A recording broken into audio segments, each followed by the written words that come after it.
tema bulan ini adalah manage atau tentang mengelola. Dan saya diberikan kepercayaan oleh Pastor Iman untuk menyampaikan pada minggu ini. Dan kali ini kita akan membahas sesuatu yang menarik Bapak Ibu. Karena terkadang kita salah kaprah. Makanya saya kasih judul hari ini adalah manage your emotion atau kelola emosimu. Coba kalau saya ngomong, kita sering kali ya, apalagi misalnya orang Semarang, wah aku lagi emosi. Waduh, kalau saya ngomong Anda mungkin lagi emosi, yang di pikiran itu apa? Marah, apa lagi? Khawatir, terus apa lagi? Kecewa, ya enggak? Ya kan? Jadi emosi itu seakan-akan munculnya adalah kalau kita lihat di aplikasi di media sosial, ada namanya emoji atau emoticon. Dan biasanya munculnya yang lagi marah, lagi sedih gitu ya, lagi takut.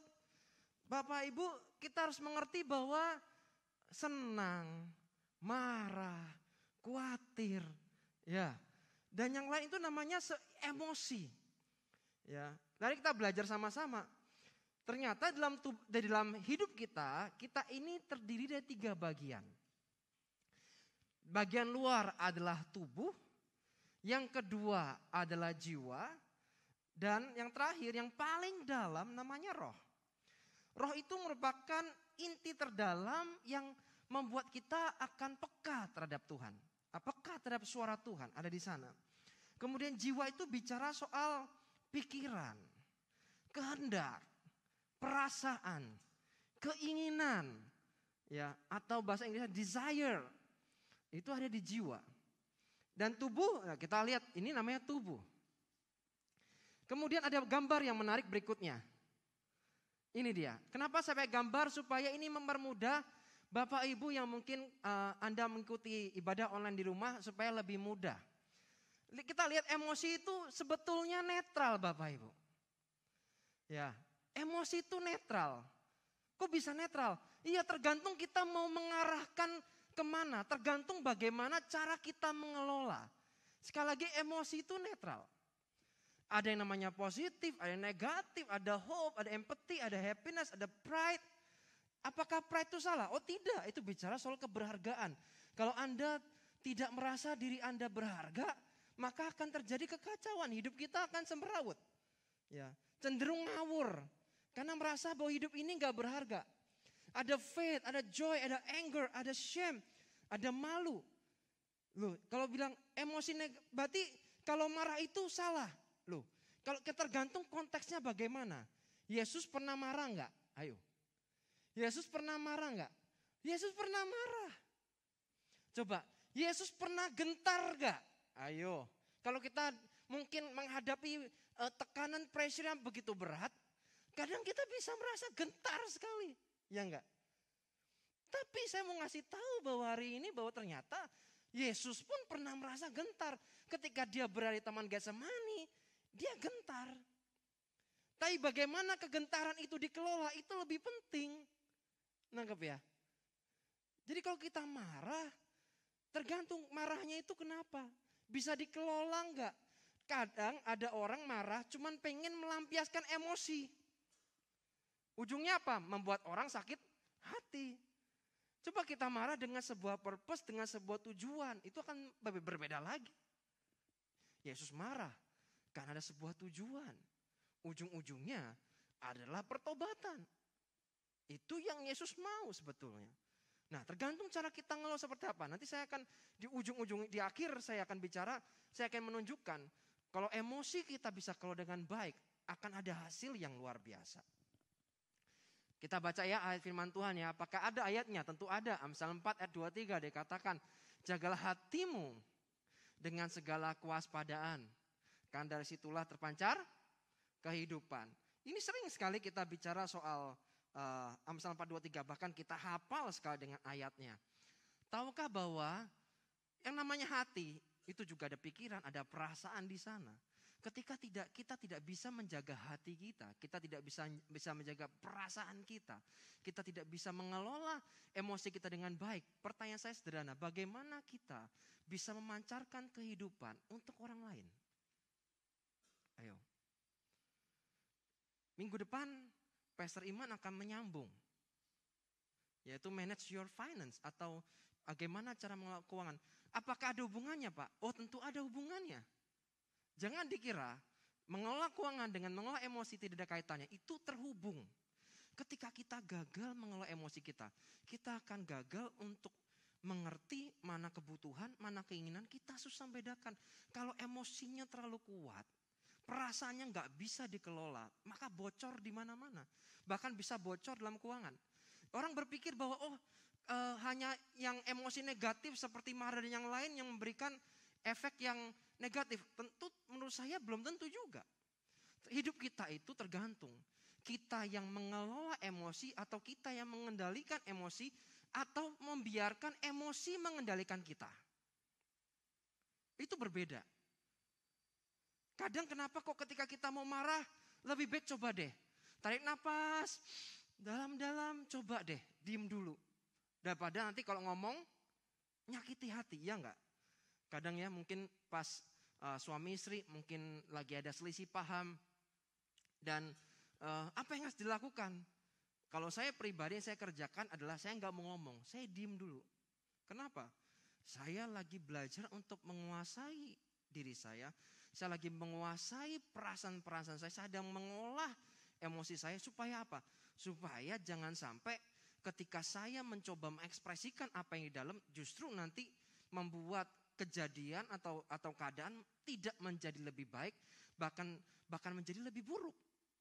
Kalau kita gagal mengelola emosi yang dalam bisa seperti itu ketika kita gagal mengelola perasaan-perasaan, keinginan-keinginan di dalam, ya akan terjadi hal-hal yang bukannya membangun malah justru malah menghancurkan. Tergantung.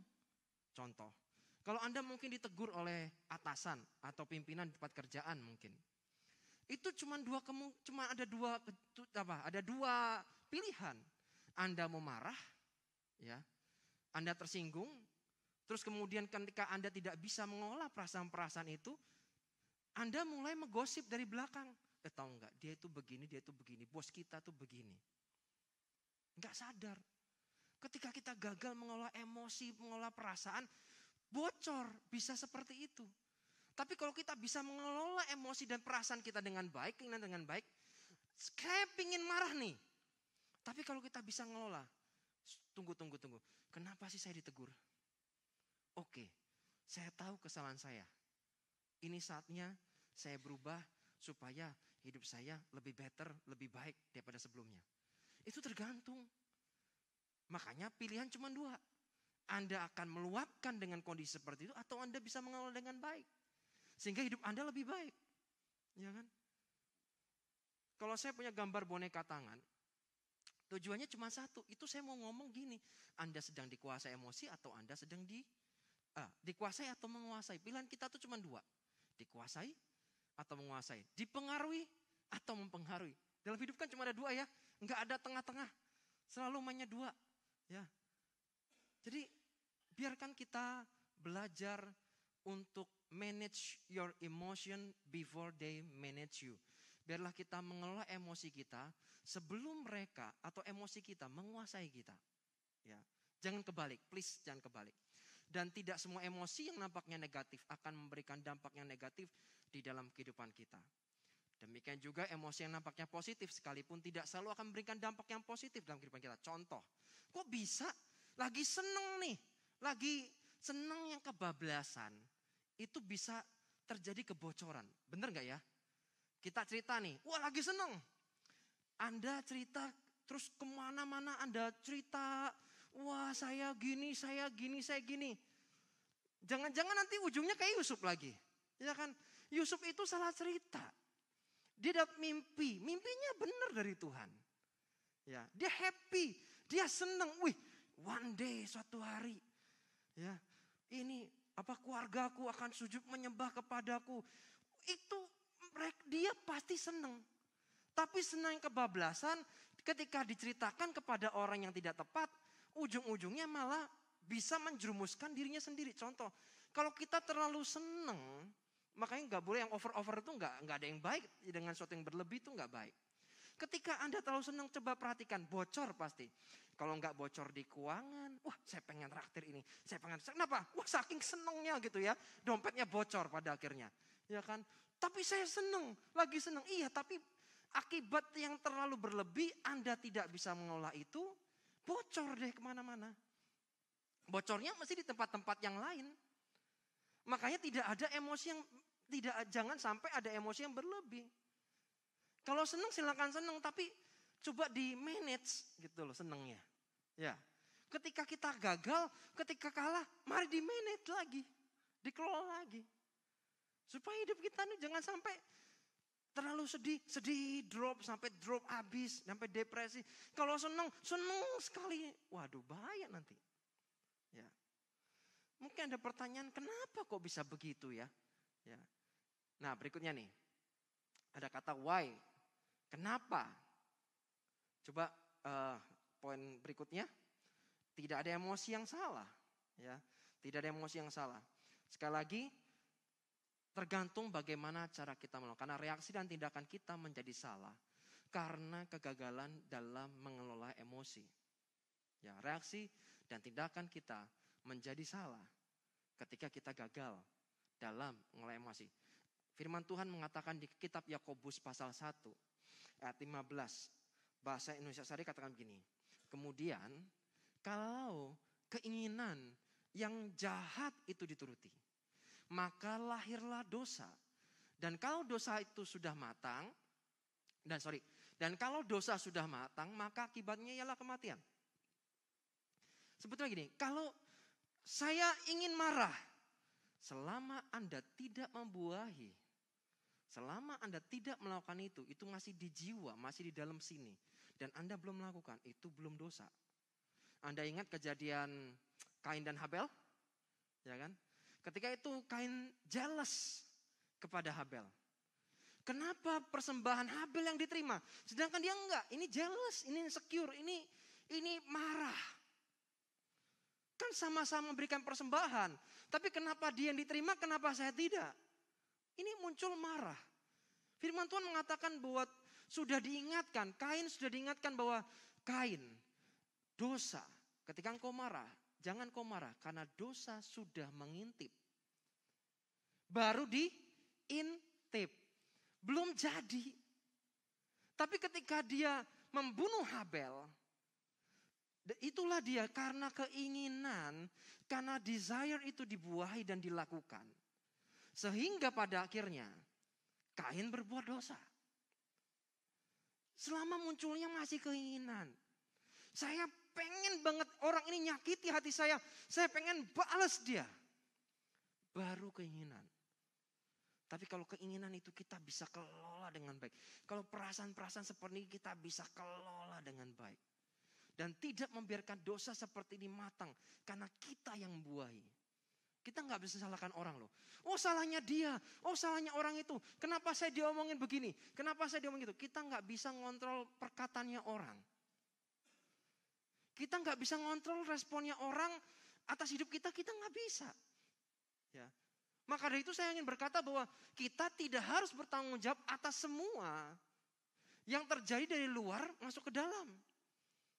Tidak semuanya kita harus bertanggung jawab. Tapi Anda harus ingat satu hal bahwa kita harus bertanggung jawab atas respon, perkataan, sikap dan tindakan kita yang keluar dari kehidupan kita. Kita harus bertanggung jawab penuh. Dan ketika kita melakukan reaksi atau ada tindakannya, itu ada yang namanya konsekuensi. Jadi kita nggak bisa salahkan orang. Oh dia salahnya begini. Oh ya sudah tidak bisa. Anda harus bertanggung jawab penuh atas respon, perkataan, reaksi, tindakan yang kita keluarkan. Anda harus bertanggung jawab di situ. Mentor saya berkata begini. Beliau Joshua Iwan Wahyudi berkata emosi bisa menjadi tuan maupun hamba. Tergantung apakah Anda memiliki kemampuan, ya, ability sebagai tuan atau hamba. Ini gambarnya, ada gambar berikutnya ada setir ya. Ada gambar setir, mobil. Dan ada kapal, pesiar. Percaya nggak Bapak Ibu, itu kapal pesiar. Kira-kira yang kemudinya kecil apa besar? Ada gitu kapal pesiar kemudinya lebih besar daripada kapalnya? Oh ya enggak ada. Mobil pun juga sama kan, diameternya berapa sih setir itu? Ayo. Bahkan ada yang sampai yang dimodifikasi setirnya lebih kecil daripada standarnya, ya kan?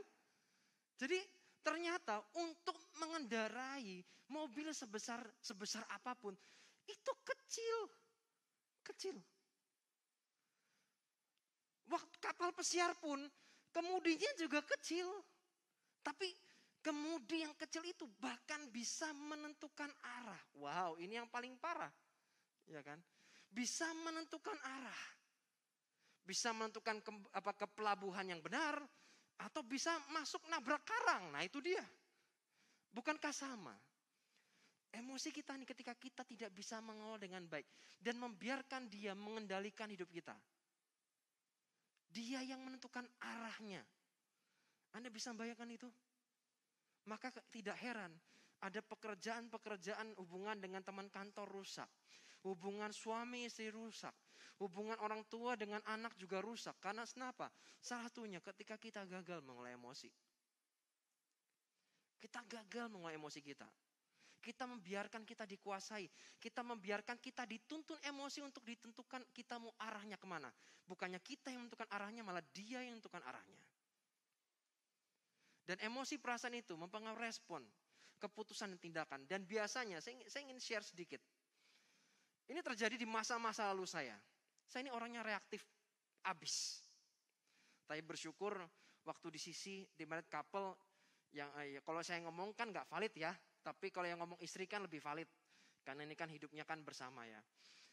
Kalau Anda melihat hidup saya dahulu, saya ini orangnya reaktif sekali Bapak Ibu. Ketika ada sesuatu, percikan-percikan kecil tuh gampang meledaknya. Dor. Jadi banyak kesalahan, kebodohan yang saya lakukan. Dan bodohnya lagi adalah, ada keputusan yang sifatnya permanen. Padahal kondisinya masih sementara. Tapi dengan bodohnya saya ngambil keputusan. Firman Tuhan katakan bahwa orang yang tergesa-gesa akan selalu mengalami kekurangan. Itu kata Amsal. Jadi orang yang tergesa-gesa akan mengalami kekurangan. Jadi kalau kita bahasa Jawanya enak. Ketika kita kesusu, ya enak ya bahasa Jawa ya, Semarang. Kita kesusu, tergesa-gesa, mesti aja kalau mau pergi, kesusu-susu. Ayo. Mesti ada yang ketinggalan. Nah itu Bapak Ibu tahu. Selalu begitu. Ya. Saya pun kalau misalnya minta istri cepat, ayo cepat. Percayalah, baru jalan sedikit, bentar ada barang ketinggalan. Mesti gitu. Kenapa? Karena kesusu loh. Karena tergesa-gesa sama mengambil keputusan. Kalau kita mau bertindak, gak boleh terlalu tergesa-gesa, terlalu cepat. Kenapa bisa terlalu cepat? Karena kita membiarkan emosi mengendalikan kita. Kita membiarkan perasaan kita yang mengendalikan kita. Kalau perasaan ini enggak cuman, itu hanya untuk wanita. Enggak juga, banyak laki-laki yang juga gagal mengelola. Daniel Goleman mengatakan bagus sekali. Daniel Goleman ini salah satu trainer EQ internasional. Dikatakan kecerdasan dalam mengelola emosi menentukan 80% kesuksesan hidup seorang. Orang berpikir dengan IQ yang tinggi. Orang berpikir orang bisa sukses. Ternyata tidak. Daniel Goleman mengatakan bahwa kesuksesan seorang 80% tinggi sekali Bapak Ibu. Ditentukan oleh faktor bagaimana dia bisa mengelola atau memanage emosinya. Anda boleh pintarnya minta ampun. Anda boleh jeniusnya minta ampun. Tapi kalau Anda gagal mengelola emosi yang satu ini, percayalah, hubungan relationship Anda tidak akan berjalan dengan baik. Saya punya teman. Bahkan dia waktu lulus, itu dia nomor satu fakultas. Lulusan terbaik satu fakultas. Paling tinggi. Tapi, ada tapinya tapi. Lucunya, ini orang pintar sekali, tapi kesulitan untuk mencari pekerjaan. Heran ya, kok bisa ya? Kurang apa? Pintar. Satu kekurangannya. Dia terlalu emosi. Dia gampang emosi. Dia gampang melo. mungkin bahasa sekarang gampang baper. Nah itu ya, baper itu kan kita terbawa perasaan, artinya kita membiarkan emosi kita, perasaan kita mengendalikan kita. Baperan, gampang tersinggung. Ya jelas orang begini, walaupun IQ-nya tinggi banget, pinternya minta ampun, tapi gagal mengelola emosi. Pada ujung-ujungnya dia biasa-biasa aja. Secara pekerjaan juga biasa, tapi saya menemui ada orang-orang yang mungkin average, ininya average rata-rata. Tapi pinter bagaimana dia bisa mengelola emosinya dengan baik. Dia jadi orang yang berhasil. Serius. Saya dulu sempat jadi guru di salah satu sekolah. Dan saya ngerti persis latar belakang anak-anak ini adalah dari kalangan yang rata-rata gak mampu. Tapi kalau saya melihat hidup mereka sekarang, saya bilang, wah praise God, puji Tuhan. Kenapa? Hidup mereka berubah. Saya aja gak pernah nyicipin Korea, anak-anak sudah pergi ke Korea. Apakah ini ya pintar? Menurut saya enggak, saya cukup mengerti anaknya. Tapi dia pintar bagaimana dia ngelola di sini. Hidup kita juga sama. Ketika kita gagal, mengelola emosi. Pada akhirnya itu menentukan arah ke depan kita. Menurutnya ada gambar berikutnya, ada gambar Great Wall. Ya, tahu ya Bapak Ibu ya. Bahkan ini Tembok Cina ini ada filmnya, saya sempat nonton. Ya, The Great Wall. Ya, film Mandarin. Pastilah Mandarin ya, masa film Hollywood ya nggak mungkin ya. Masih Mandarin lah. Nah, tahu nggak bagaimana kok bisa sejarah latar belakang berdirinya Great Wall, tahu nggak Bapak Ibu? Itu mudah-mudahan saya nggak salah sebut ya, mohon maaf kalau bahasa Mandarin saya kurang lah ya. Ada yang namanya Kaisar Qin Shi Huang. Wah, mudah-mudahan saya nggak salah sebut nih. Ya. Kaisar Qin Shi Huang. Dan The Great Wall ini panjangnya sekitar 10.000 li. Panjangnya minta ampun. Entah berapa kilo. Panjang banget. Tahu nggak kenapa dibangun? The Great Wall dibangun. Dimulai sebetulnya dari rasa takut. Ayo, rasa takut itu apa sih? Emosi bukan? Emosi. Lu takut emosi. Tapi bayangin, kalau Anda, kita semua tidak punya rasa takut. Wah, takutnya dihilangkan semua. Ngeri loh Bapak Ibu, coba deh. Rasa takut Bapak Ibu dihilangin, bener-bener dimatikan. Serem, serius. Anda nanti isinya cuma nekat. Waduh, ya bahaya kalau model begitu. Orang itu memang harus punya yang namanya emosi takut. Tapi bagaimana kita mengelola itu jauh lebih penting. Karena kalau benar-benar takutnya dihilangin, serem. Saya nggak bisa bayangin dunia ini tanpa rasa takut. Waduh, mau jadi apa? Ya kan? Tapi The Great Wall, sejarah latar belakangnya itu dimulai dari rasa takut. Rasa takut terhadap apa? Waktu itu ada namanya bangsa nomad utara, bangsa nomaden. Dari utara itu pengen nyerang. Jadi kaisar ini pengen membentengi kaisarnya, wilayah kaisar supaya aman dari serangan nomad dari daerah utara. Sehingga dia bangun itu. Ya kan? Jadi ternyata emosi itu kalau kita bisa kelola dengan baik, ini sepertinya negatif ya. Sebenarnya negatif, tapi kalau dikelola dengan baik, ternyata The Great Wall sekarang tuh masuk dalam 7 keajaiban dunia. Mungkin kalau nggak ada rasa itunya nggak akan dibangun. Nangkep ya, sampai sini Anda nangkap sesuatu, belajar sesuatu. Kemudian ada gambar berikutnya. Ini namanya apa? Taj Mahal. Nah, saya ingin bacakan deh supaya saya nggak keliru karena namanya susah. Ya, supaya saya nggak salah baca gitu ya. Nah, sejarah dibangunnya Taj Mahal di India dimulai pada tahun 1630. Di mana tempat ini dibangun atas perintah Mughal Shah Jahan yang pada saat itu adalah kaisar di India. Dan kenapa Taj Mahal dibangun? Ini untuk mengenang istrinya. Namanya Mumtaz Mahal. Makanya namanya Taj Mahal. Karena itu mengenang istrinya namanya Mumtaz Mahal. Saking cintanya. Saking kaisar ini setianya sama istrinya.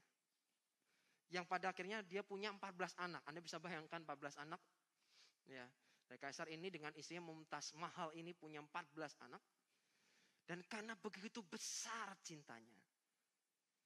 Akhirnya dia membuat bangunan untuk mengenang istrinya. Mumtaz Mahal. Yang saat ini kita kenal namanya Taj Mahal. Cinta Yang tadi sepertinya negatif, tapi dikelola dengan baik, hasilnya positif. Ini dari sesuatu emosi yang positif.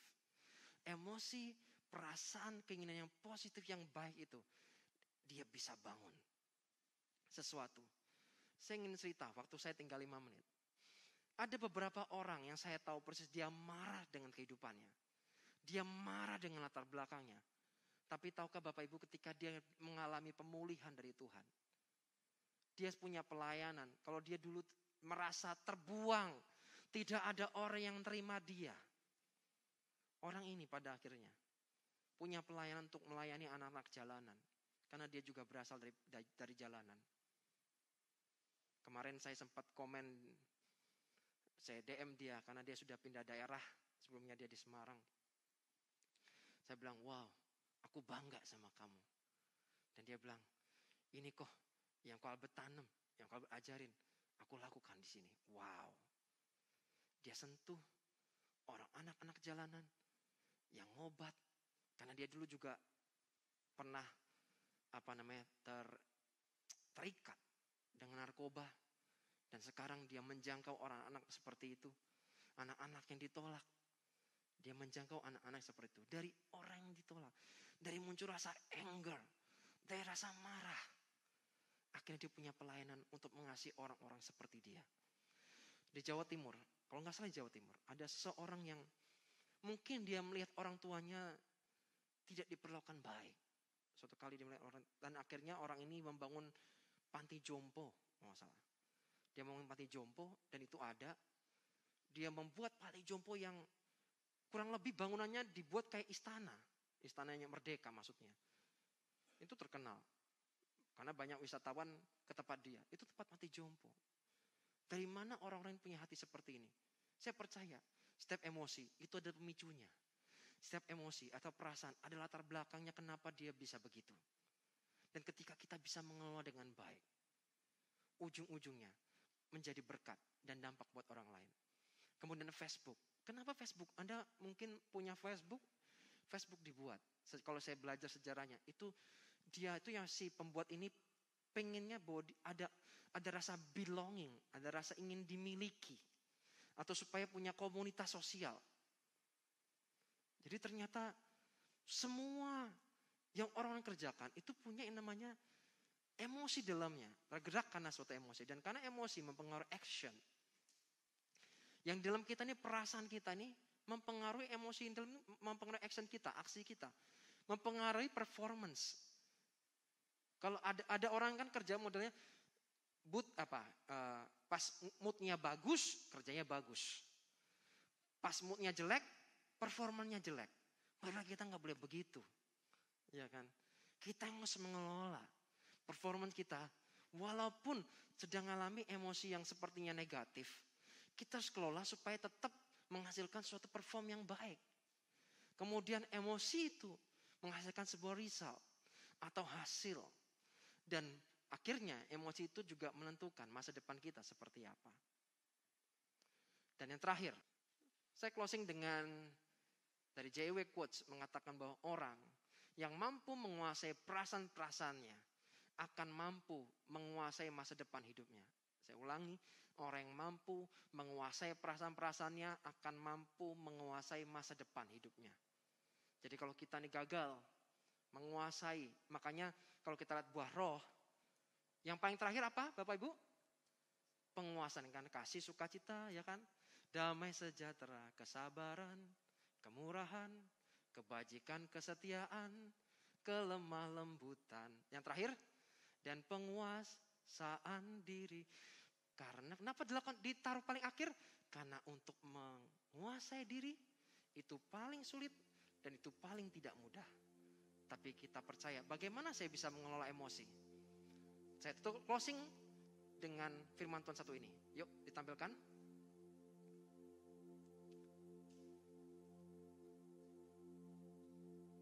Ini dia, Yakobus 5 ayat 16a. Saya closing dengan ini. Sebab itu hendaklah kalian saling mengakui kesalahan dan saling mendoakan supaya kalian disembuhkan. Ini mungkin konteksnya buat orang sakit, tapi sebetulnya enggak juga. Buat emosi kita, buat perasaan kita, bahkan buat mental kita, ini juga bisa. Saya juga beberapa hari ini, beberapa bulan lalu melayani orang-orang yang depresi Bapak Ibu. Obatnya apa sih? Ya, yang pertama jangan denial. Kalau lagi marah jujur sama Tuhan, jujur dengan diri sendiri. Tuhan aku lagi marah, jangan ngomong oh, aku gak apa-apa kok, aku gak apa-apa. Ketika Anda denial, ketika Anda menolak bahwa Anda, oh saya gak apa-apa, gak apa-apa, gak apa-apa. Padahal ada apa-apa. Itu bukan memperbaiki, justru malah kita ini malah tambah sakit. Kalau Anda ke dokter, Anda diperiksa dokternya, gitu ya. Sakit apa? Oh saya nggak sakit. Nah terus ngapain ke sini? Iya kan? Pusing nggak? Oh saya nggak pusing. Padahal pusing. Terus bagaimana bisa sembuh? Itulah kenapa kita perlu sisi. Itulah kenapa kita perlu komunitas. Bulan lalu kita belajar. Hanya discipleship, hanya pemuridan yang bisa membuat kita keluar dari kebiasaan-kebiasaan buruk kita. Bahkan ada karakter-karakter yang memang harus kita letakkan, ya. Kita akan letakkan dan kita berubah menjadi serupa dengan Kristus, menjadi karakter yang lebih dewasa. Untuk berubah, kita nggak bisa sendirian. Kita perlu orang lain. Itulah mengapa kita perlu ikut sih. Pak, kok ujungnya sisi lagi? Ya memang nggak ada cara lain Bapak Ibu. Firman Tuhan ngomong bahwa akui. Anda harus mengakui itu ya artinya juga ke orang lain. Gitu loh. Anda pengen sembuh, ya akui dulu, tidak denial. Ya, diakui dulu, dan yang paling ampuh apa sih? Didoakan. Ketika Anda didoakan, saya percaya kuasa Tuhan bekerja dan akan membuat hidup kita akan mengalami perubahan. Amin. Anda diberkati. Mari kita berdoa. Tuhan Yesus, terima kasih Tuhan, hamba sudah menyampaikan pesan-Mu Tuhan. Hamba berdoa ini akan menolong jemaat JKI Mawar Sharon dan mungkin Bapak Ibu, saudara semua yang mengikuti ibadah online pada pagi hari ini. Tuhan aku berdoa, hamba berdoa buat setiap kami. Biarlah hidup kami dikuasai oleh Roh Tuhan. Dan biar Tuhan roh kami semakin hari semakin kuat. Semakin kuat. Dan biarlah setiap kami Tuhan punya hubungan yang intim, yang dekat, yang manis dengan Tuhan. Dan di luar Tuhan kami tidak dapat berbuat apa-apa. Tapi ketika kami Tuhan dekat kepada pokok anggur, melekat kepada pokok anggur yang sejati, maka apa yang tadinya kami tidak bisa mengelola, kami akan mampu untuk bisa mengelolanya. Terima kasih Tuhan.